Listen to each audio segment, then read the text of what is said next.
காக்கும் தேவனாம் இயேசு கிறிஸ்துவின் நாமத்தில் அன்பின் வாழ்த்துக்கள். சங்கீதம் 35:28.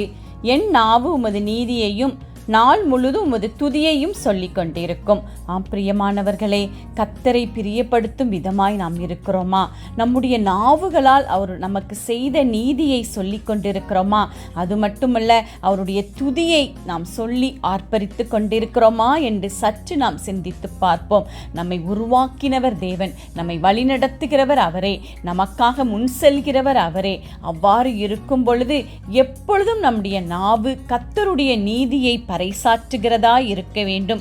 கர்த்தருடைய வார்த்தைகளை கூறுகிறதாய் நம்முடைய நாவு இருக்க வேண்டும். நாம் எப்பொழுதும் அவரை துதித்து ஆர்ப்பரித்து ஆராவரித்து அவருடைய நாமத்தை நாம் பிரஸ்தாபப்படுத்தும் பொழுது தேவாதி தேவன் இறங்கி வந்து அவர் நம்முடைய துதிகளை அங்கீகரிப்பார். நீதியின் பாதையில் கரம் பிடித்து நம்மை நடத்துவார். நீதியின் பாதையில் நமக்கு அமைதல் உண்டு. ஆமென்.